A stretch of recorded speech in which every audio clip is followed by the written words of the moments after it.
မင်္ဂလာပါခင်ဗျာ AR ကပတ်စင်တင်ဆက်နေတဲ့ Editor စကားဝိုင်းစီစဉ်ကနေကြိုဆိုလိုက်ပါတယ်ဒီတစ်ပတ်မှာတော့မြမအရေးမလေးရှားဘလို့ကင်တွယ်မလဲဆိုတဲ့ခေါင်းစဉ်နဲ့ကျွန်တော်တို့ဆွေးနွေးသွားကြဖို့ရှိပါတယ်ကျွန်တော်ကတော့ AR မြန်မာပိုင်း Editor ကျော်ခါပါကျွန်တော်နဲ့အတူတူဆွေးနွေးမဲ့သူကတော့ AR ရဲ့ Editor ချုပ်ကိုအောင်စောဖြစ်ပါတယ်ခေါင်းဆောင်မင်္ဂလာပါမင်္ဂလာပါကိုကျော်ကမလေးရှားနိုင်ငံဟာသူတို့ရဲ့အာဆီယံအလှည့်ကျဥက္ကဋ္ဌတာဝန်ယူရတဲ့ကာလမှာမြမအရေးနဲ့ပတ်သက်ပြီးတော့အဓိကအလေးထားဆောင်ရွက်သွားမယ်ဆိုပြီးတော့တရားဝင်ထုတ်ပြောလိုက်ပြီးလို့ပြောလို့ရပါတယ်ဆိုတော့ရှေ့မှာကြာခဲ့တဲ့အလှည့်ကျဥက္ကဋ္ဌတွေကမြမအရေးနဲ့ပတ်သက်ပြီးတော့ထိရောက်တဲ့စွမ်းဆောင်ရည်တွေကျွန်တော်တို့ဒီနေ့အချိန်ထိဘာမှမတွေ့ခဲ့ရဘူးဘာမှမရှိဘူးလို့ပြောလို့ရတယ်ပေါ့ဆိုတော့မလေးရှားအလှည့်ကျဥက္ကဋ္ဌအာဆီယံဥက္ကဋ္ဌကာလမှာဒီမြမအရေးကင်တွယ်မဲ့အခြေအနေကိုအားလုံးကစိတ်ဝင်စားစောင့်ကြည့်နေကြတယ်ဘာတွေများပြောင်းလဲရှိလာမလဲဆိုပြီးတော့ပေါ့လေဒီနဲ့ပတ်သက်ပြီးကျွန်တော်တို့စဆွေးနွေးလိုက်ကြအောင်အာဆီယံနဲ့ပတ်သက်ရင်တော့ဘာမှမျှော်လင့်ထားလို့တော့မရဘူးဒါပေမဲ့မလေးရှားဥက္ကဋ္ဌဖြစ်တဲ့အချိန်မှာတော့အပြောင်းလဲလေးတွေအာဆီယံတွင်းမှာအပြောင်းလဲလေးတွေရှိနေတယ်မြန်မာနိုင်ငံကိုချင့်ကပ်တဲ့ပုံစံပေါ့နော်ပြောင်းလဲရှိနေတယ်ဒါပေမဲ့အဲ့အာဆီယံကြောင့်မပြောခင်မှာကျွန်တော်ပြောချင်တာဒီနေ့ဒီချိန်မှာမြန်မာပြည်မှာရောကမ္ဘာတဝန်းမှာရောအားလုံးစိတ်ဝင်စားနေတာတော့ဒီသမ္မတ Trump တက်ပြီးနောက်ပိုင်းမှာဘာတွေထူးခြားတဲ့ policy အပြောင်းအလဲတွေရှိလာမလဲဆိုတဲ့ကိစ္စပဲမသေးချာမြေယာမှုတွေများနေတယ်တစ်ချိန်တည်းမှာပဲ Indo-Pacific ဒေသလို့ခေါ်တဲ့ကျွန်တော်တို့ဒီဘက်ဒေသမှာအရင်တော့ထားခဲ့တဲ့ American အစိုးရရဲ့ policy နဲ့ဒီနေ့ Trump အစိုးရရဲ့ foreign policy ပေါ့နိုင်ငံခြားရေးမူဝါဒဘာတွေပြောင်းလဲတွေရှိမလဲဆိုတာကစိတ်ဝင်စားနေကြတယ်ဖြစ်ပါတယ်ဆိုတော့အဲ့ထက်မှာတော့ခုနအာဆီယံနိုင်ငံတွေလည်းပါတော့ Indo-Pacific လို့ပြောလိုက်ပြီဆိုတော့မနေ့ကပဲစစ်ကောင်စီရဲ့ပြောရေးဆိုခွင့်ရှိသူကနေပြီးတော့Trump အစိုးရနဲ့ဆက်ဆံရေးတွေပြေလည်ခြင်းနဲ့ဆိုတဲ့ပုံစံမျိုးထွက်ပြောတာကိုကျွန်တော်တို့တွေ့ရပါတယ်ဆိုတော့အခုဆိုရင်ဒီ Trump လက်ထက်မှာတော့အခုဆိုရင်တော့ Trump ကမြန်မာပြည်ရေးကိုစိတ်ဝင်စားဖို့ဆိုတော့မရှိနိုင်ပါဘူးဒါပေမဲ့အခုနိုင်ငံခြားရေးဝန်ကြီးအသစ်ဖြစ်တဲ့ State Department ရဲ့ boss ဖြစ်တဲ့ Marco Rubio ကတော့ဒီအာဆီယံနဲ့ပတ်သက်တဲ့နားလည်မှုတွေသူ့မှာရှိတယ်လို့ပြောကြတယ်။ तू ကအဓိကတရုတ်အရေးကိုစိတ်ဝင်စားတဲ့သူပေါ့နော်။တရုတ်နိုင်ငံရဲ့ဟိုမှာထားတဲ့သူ့ရဲ့ foreign policy ဘာတွေရှိလာမလဲ။အဲ့ဒါနဲ့အတူအာဆီယံနိုင်ငံတွေမှာဘယ်လိုရိုက်ခတ်မှုတွေရှိမလဲဆိုတာကပို့ပြီးတော့စိတ်ဝင်စားဖို့ကောင်းတယ်လို့ကျွန်တော်ကတော့နံပါတ်1ကျွန်တော်အဲ့ဒါပြောချင်တယ်။ပြီးတော့နေပြည်တော်ကစစ်ဗိုလ်ချုပ်တွေအိမ်မက်မက်နေတယ်လို့ Trump လက်ထက်မှာမြန်မာနဲ့ Trump အစိုးရကြားထဲမှာစစ်ကောင်စီနဲ့ Trump အစိုးရကြားထဲမှာဆက်ဆံရေးတွေပြန်ပြီးကောင်းလာမယ်လို့ကျွန်တော်ကတော့မထင်ပါဘူးအဲ့ဒါနဲ့ကျွန်တော်ပြောချင်တယ်ဆိုတော့အခုမလေးရှားပေါ့နော်မလေးရှားစိတ်ဝင်စားဖို့ကောင်းတာမြန်မာအရေးကိုချင်းကပ်တဲ့အခါမှာသူကဟိုဘက်ကအဖွဲ့တွေရောဒီဘက်ကအဖွဲ့တွေရောစစ်ကောင်စီနဲ့ရောအသေးချာဆွေးနွေးတိုင်ပင်မှုတွေရှိခဲ့တာကိုကျွန်တော်တို့တွေ့ရတယ်ဒါအပြင်မြန်မာစစ်ကောင်စီပြောနေတဲ့ရွေးကောက်ပွဲဆိုတော့အဓိကထားမပြောမနဲ့မြန်မာနိုင်ငံမှာငြိမ်းချမ်းရေးရဖို့နဲ့တည်ငြိမ်မှုရှိဖို့အရေးကိုအဓိကထားပြီးပြောတာကိုကျွန်တော်တွေ့ရတယ်ပေါ့နော်ဒါတွေကအရင်လာအိုနိုင်ငံဥက္ကဋ္ဌဖြစ်ခဲ့အဖြစ်တာဝန်ထမ်းဆောင်ခဲ့တဲ့အချိန်ကအနေထားတွေနဲ့တော့ကွာတယ်လို့ကျွန်တော်တို့ပြောလို့ရပါတယ်ဆိုတော့ဟလာဒီပထမနိုင်ငံတွေမှာတော့လည်းဒီမြန်မာအရေးကိုတကယ်ကိုထိထိမိမိမကင်တွယ်နိုင်ခဲ့ဘူးဒါပေမဲ့မြန်မာအရေးနဲ့ပတ်သက်ပြီးတော့တကယ်ကိုစိတ်ဝင်စားရှိတဲ့စင်ကာပူတို့မလေးရှားတို့ပေါ့နော်ဟိုလက်ထက်တွေမှာပေါ့သူတို့လက်ထဲရောက်သွားရင်တော့ပို့ပြီးတော့များထူးထူးခြားခြားလေးရှိလာမလားဆိုပြီးတော့တချို့ကမျှော်လင့်တာတွေရှိကြပါတယ်ဒါကြောင့်မို့လို့ဒီမလေးရှားလက်ထက်မှာရောမြန်မာအရေးနဲ့ပတ်သက်ပြီးတော့ဘယ်လိုဟိုထူးခြားတဲ့ကင်တွယ်မှုတွေပြောင်းလဲတချို့တွေမြင်လာရမလားဆိုပြီးတော့အလုံးကစိတ်ဝင်စားနေတာဆိုတော့အခုမလေးရှားဝန်ကြီးချုပ်အန်ဝါအီဘရာဟင်ပေါ့နော်သူကဒီ Davos တွေ့ဆုံပွဲမှာသူပြောခဲ့တာတော့မြန်မာအရေးကိုချင်းကပ်တဲ့အခါမှာ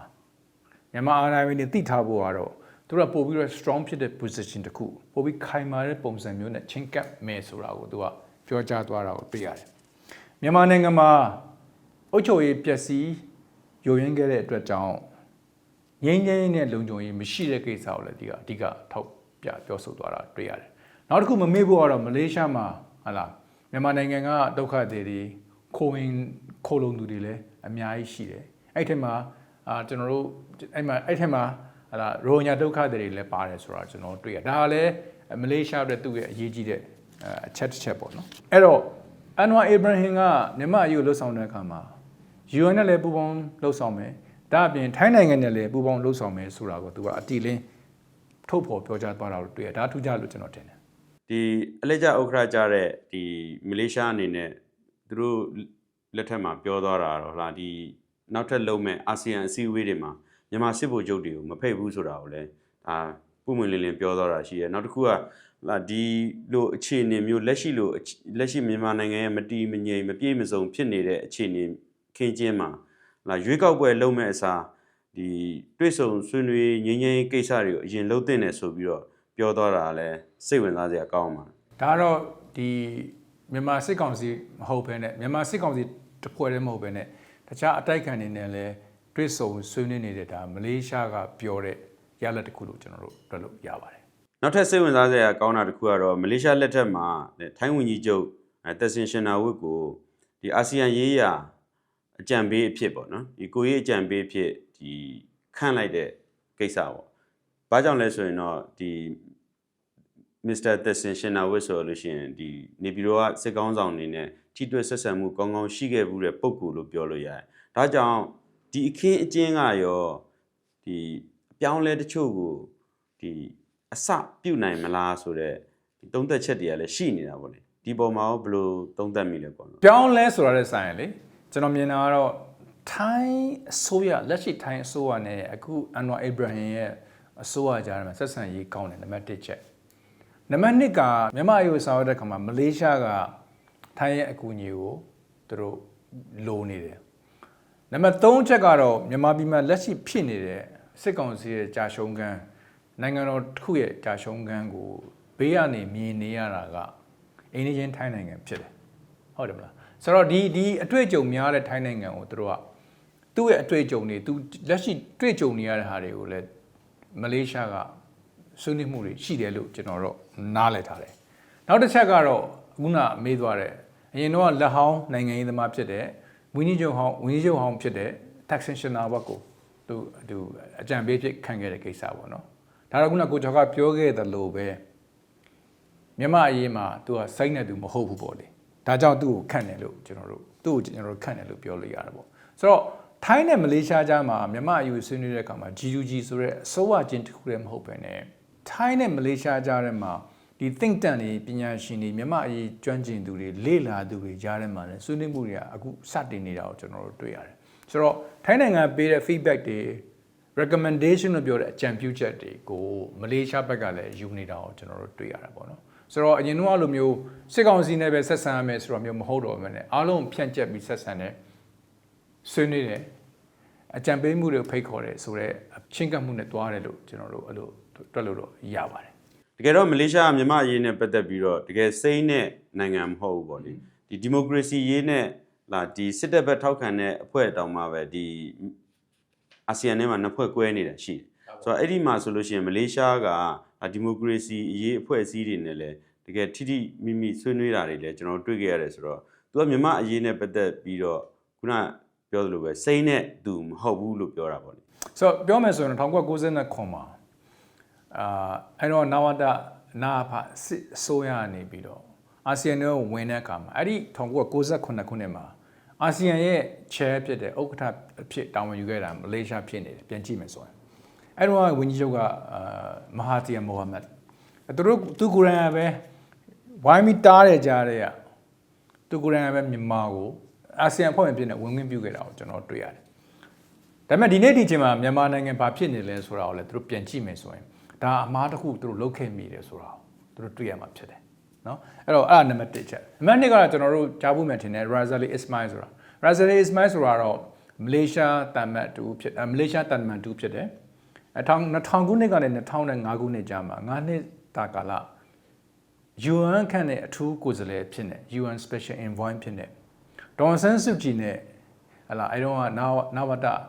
နာဖစစ်အစိုးရကြားထဲမှာနိုင်ငံရေးရတွေ့ဆုံဆွေးနွေးမှုတွေလုပ်ဖို့အတွက်အဖြေရှာဖို့အတွက်စိစက်ပေးခဲ့တဲ့သူလည်းဖြစ်တာကိုကျွန်တော်တွေ့ရတယ်ဆိုတော့ဒါတွေကမလေးရှားကိုပြန်ကြည့်မယ်ဆိုတော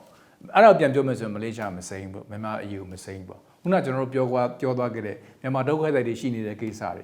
ေပြီးတော့ရိုဟင်ဂျာဒုက္ခသည်တွေလက်ခံထားတဲ့ကိစ္စတွေကိုကြည့်မယ်ဆိုရင်တော့မလေးရှားမြန်မာအယူမှာမစိမ်းဘူးပေါ့ နောက်တစ်ခုပို့ပြီးအရေးကြီးတာပါလဲဆိုတော့ခုန NUG လို့ EAO လို့ ERO လို့အဖွဲ့တွေနဲ့လည်းတွေ့ဆုံဆွေးနွေးမှုတွေလွန်ခဲ့တဲ့3-4နှစ်မှာလုပ်ခဲ့တာမျိုးကျွန်တော်တွေ့ရတာပေါ့နော်နောက်ဆုံးတစ်ခုကျွန်တော်ပြောချင်တာပါလဲဆိုတော့ပြီးခဲ့တဲ့နှစ်ကအာဆီယံဥက္ကဋ္ဌတာဝန်ယူခဲ့တဲ့လာအိုနဲ့ကမ္ဘောဒီးယားနဲ့မတူတဲ့အချက်ကပါလဲဆိုတော့မလေးရှားဒီအာဆီယံအဖွဲ့ကြီးကိုစတင်တည်ထောင်ခဲ့တဲ့ founding member ဖြစ်တယ်ပြီးတော့Thai Philippines ဟလာစင်ကာပူဒါတွေအာဆီယံ founding member တွေဖြစ်တယ်ဘာထူးခြားလဲဆိုတော့သူတို့ကလာအိုတို့ကမ္ဘောဒီးယားတို့မြန်မာတို့လို့မဟုတ်ပဲနောက်မှဝင်လာတဲ့သူတွေမဟုတ်ပဲねဒီ founding member တွေအများစုကတော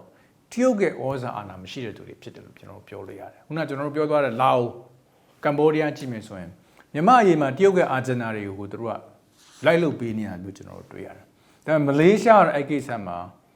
တရုတ်ကအာဂျင်နာကိုမြန်မာအရေးနဲ့ပတ်သက်လို့တရုတ်အာဂျင်နာအကောင့်ထဲ format ထဲမှာမပါဘူးလို့ကျွန်တော်တွက်လိုက်ရတယ်။စင်ကာပူလည်းဒီတိုင်းပဲဖိလစ်ပိုင်လည်းဒီတိုင်းပဲဆိုတော့အဲ့ဒါထူးခြားမှုတစ်ခုလို့ကျွန်တော်တော့တွက်ပါတယ်ဒီမြန်မာနိုင်ငံမှာစစ်တပ်ကအာဏာသိမ်းပြီးတဲ့နောက်မှာဒီအာဆီယံဘုံသဘောတူညီချက်၅ချက်ဆိုတာမျိုးထွက်လာတယ်ဆိုတော့အဲ့ဒီ၅ချက်ကလည်းစောကပြောခဲ့တဲ့အတိုင်းပေါ့လေဘာမှအလုံးမဖြစ်ခဲ့ဘူးအခုဒီမလေးရှားလက်ထက်မှာရောဘာတွေထူးလာမလဲ update လုပ်ဖို့လိုပြီလားဆိုတော့မိကွန်းကတော့ရှိလာတာပေါ့ဆိုတော့ဘုံ၅ချက်ကိုပြန်ကြည့်မယ်ဆိုတော့အချမ်းဖတ်မှုရက်ဖို့ပါတယ်နံပါတ်1ကပြီးတော့ dialogue ကိစ္စပါတယ်တွေ့ဆုံဆွေးနွေးရမှုတွေလုပ်ဖို့ကိစ္စပါတယ်ပြီးတော့အာဆီယံကိုယ်စားလှယ်အာဆီယံထူးကိုယ်စားလှယ်ခန့်ဖို့ဆက်ပါတယ်နောက်ဆုံးအရေးကြီးတဲ့ချက်ကတော့လူသားချင်းဆိုင်ရာအကူအညီတွေပေးရေးကိစ္စပါတယ်ပြီးတော့ special envoy နေပြီးဗတ်ပေါင်းစုံနဲ့တွေ့ဆုံဆွေးနွေးဖို့ဆိုတဲ့ကိစ္စတွေပါတယ်လွန်ခဲ့တဲ့3နှစ်အတွင်းမှာအာဆီယံအဲ့ဒီ 5PC လို့ခေါ်တဲ့အချက်5ချက်လုံးအကောင့်တက်ဖော်နေတာကိုကျွန်တော်တို့နားတော့မကတ်နိုင်ဖြစ်နေမတွေ့ရသေးဘူးဒါပေမဲ့အခုန update လုပ်ဖို့လိုသလားဆိုတဲ့အခါမှာတော့ update လုပ်ဖို့လိုပြီလို့ကျွန်တော်တို့ပြောလို့ရတယ်မကြသေးခင်ကပြုလုပ်ခဲ့တဲ့ထိုင်းနဲ့မလေးရှားနဲ့ကျိတ်ဝိုင်းဆွေးနွေးပွဲလေးတွေမှာဆိုရင်တော့ transnational crime လို့ခေါ်တဲ့ cyber crime ပေါ့နော်အခုမြန်မာပြည်မှာမြန်မာပြည်ရဲ့အဓိကအခုဖြစ်နေတဲ့ online ကြားဖြန့်အကြားဖြန့်လုပ်ငန်းတွေနဲ့ပတ်သက်ပြီးတော့ဒါတွေကအာဆီယံတွင်းမှာရှိတဲ့လုံခြုံရေးကိုပါအကြီးကျယ်ထိခိုက်နေပြီဆိုတာကိုအာဆီယံထဲမှာရှိတဲ့အစိုးရတွေကသဘောတူပါတယ်ဆိုတော့ 5 consensus မှာခုနကျွန်တော်တို့ပြောသွားတဲ့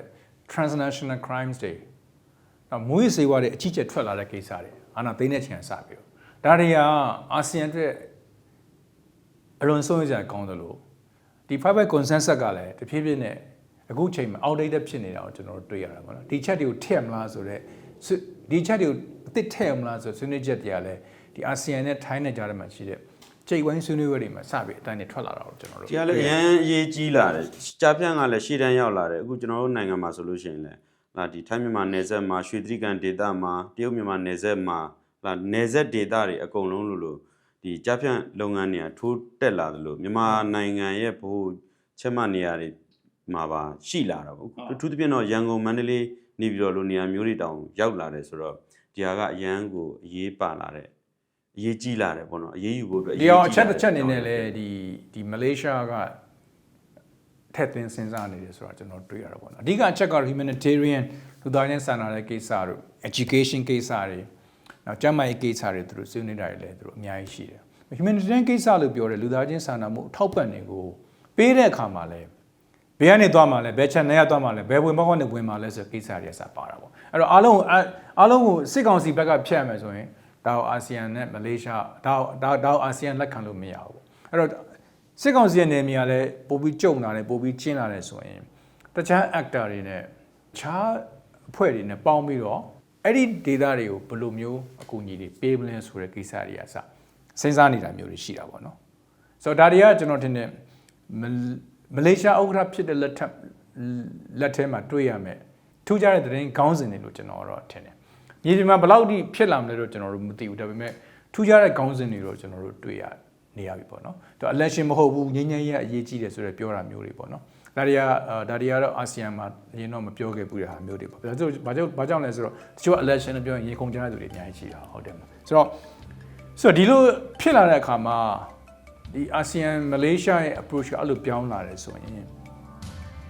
်စစ်ကောင်စီကဘယ်လိုတုံ့ပြန်မလဲအတိုက်ခိုင်တဲ့ဘက်ကဘယ်လိုချင်းကပ်မလဲ ကျွန်တော်ထင်အဲ့ဒါတွေကတော့ဆက်ပြီးတွေ့ရမယ်ပိတ်ကောင်းမှဆက်ပြီးကြည့်ရမယ်လို့ကျွန်တော်တို့အဲ့လိုပဲထင်ပါတယ် ဟုတ်ကဲ့ကိုဆိုကျေးဇူးတင်ပါတယ် ကျေးဇူးတင်ပါတယ်ကိုကျွန်တော် ဒီပုံကြည့်မယ်ဆိုရင်တော့ကွမ်လေးရဲ့လက်ရဒါဗိုလ်ချုပ်မူကြီးဟောင်းဦးတန်းရွှေရဲ့လက်ထက်မှာတည်းဆွဲထားတဲ့ဘယ်လောက်ထိမှန်နေလဲဆိုတော့အခုချိန်ထိမှန်နေတော့ပေါ့လေမလေးရှားလက်ထက်မှာတော့ဘယ်လောက်ထိပြောင်းလဲတွေဖြစ်မလဲတော့မပြောတတ်ဘူးလောလောဆယ်အခြေအနေတည်းတော့မှန်နေတော့ပေါ့ဒီဘယ်လောက်ထိကြားမြင်ရခဲ့လဲလို့တော့စဉ်းစားစရာဖြစ်တယ်ဒီ တော့ပြောချင်တာကတော့သူကရွာလည်နေတဲ့အာဆီယံပေါ့သူကယထာကြီးကရွာလည်ပြီးတော့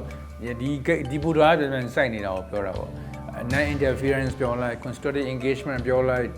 constructive derangement ပြောလိုက်ဒီပြောချင်တဲ့ shop ဒါပေမဲ့ဒီဘူဒါပြန်စိုက်တယ်ဒီမှာစစ်ဘောကတော့ တွဲမှာဝင်ထိုင်ပြီးတော့ဘယ်သူမှမဆိုင်ဘူးဘယ်သူမှမဆိုင်ထိုင်နေအဲ့ဒါကိုပြောချင်တဲ့တဘောအခုဗိုလ်ချုပ်မူကြီးမင်းအောင်လိုင်းနေရဖြစ်မှာပေါ့နောက်ဆုံးကဆိုသူကတော့တိတ်ချနေမကောင်းထင်ပါလား